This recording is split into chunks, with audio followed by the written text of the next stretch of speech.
Hello friends, आइए आज हम जानते हैं कि जो डीआरटी में डेट रिकवरी ट्रिब्यूनल है उसमें जो बोरोवर के रूप में हम किस तरह से केस फाइल कर सकते हैं और किस परिस्थिति में फाइल हो सकती है। एज ए बोरोवर जो केस फाइल होती है वो आपका सिक्योरिटाइजेशन एप्लीकेशन है और दूसरा इंटरलोक्यूटरी एप्लीकेशन है। सिक्योरिटाइजेशन एप्लीकेशन में वो आपको बोरोवर के रूप में जो अंडर सरफाशी एक्ट में उसमें जो क्रेडिटर्स है जो एक्शन लेते हैं उसके अगेंस्ट जो है एज ए बोरोवर के रूप में आप टीआरटी में अपील फाइल कर सकते हैं। सेकेंडली जो इंटरलोक्यूटरी एप्लीकेशंस है तो इंटरिम रिलीफ के लिए any person can file the application before the DRT for interim relief. सबसे इंपॉर्टेंट है कि जो सरफासी एक्ट है मुख्य रूप से उसमें अलग अलग सेक्शंस है जिसके अंदर जो आपका क्रेडिटर्स जो सिक्योर्ड क्रेडिटर्स है वो एक्शन लेते हैं, नोटिस इशू करते हैं। जो मुख्य रूप से एक इम्पॉर्टेंट सेक्शन है जो सेक्शन 13 सबसेक्शन 2 में उसके बारे में डिस्कस करते हैं। Section 13 of subsection 2 of SARFAESI act ये क्या करता है कि ये एक राइट देता है सिक्योर्ड क्रेडिटर को टू इशू द नोटिस।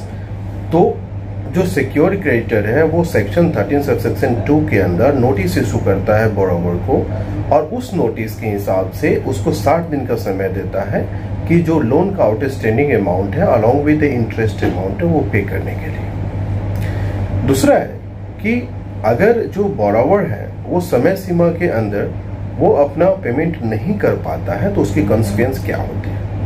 इसके जो कॉन्सिक्वेंस होते हैं अगर वो समय सीमा के अंदर वो पेमेंट नहीं कर पाए तो उसके जो कॉन्सिक्वेंस ये होती है कि जो सिक्योर्ड क्रेडिटर है may take the possession of secured assets and then manage the assets और ट्रांसफर द एसेट्स।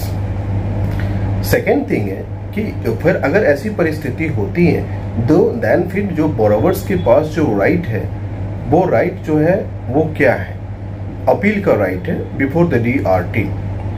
अब जो सेक्शन 17 है ऑफ सरफासी एक्ट वो एक बोरोवर को राइट टू अपील का अधिकार देता है। उस केस में क्या होता है कि जो 45 डेज के अंदर बोरोवर को अपील फाइल करनी चाहिए before the DRT.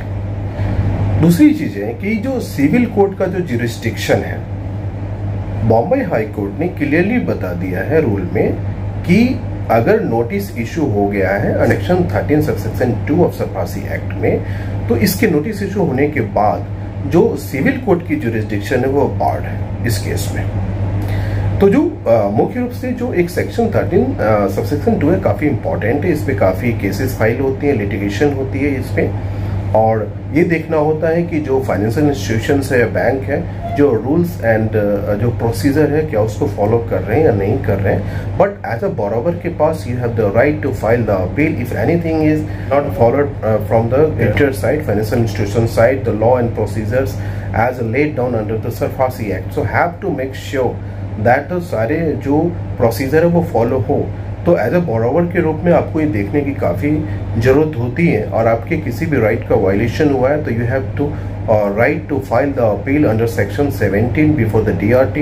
In certain circumstances you can directly file the writ petition before the high court. But वो सिचुएशंस एंड परिस्थिति के ऊपर डिपेंड करता है। Normally you have to file the appeal before the DRT within 45 days from the notice communicated to the as a borrower. To get more information related to the DRT litigation, please subscribe our channel. Thank you.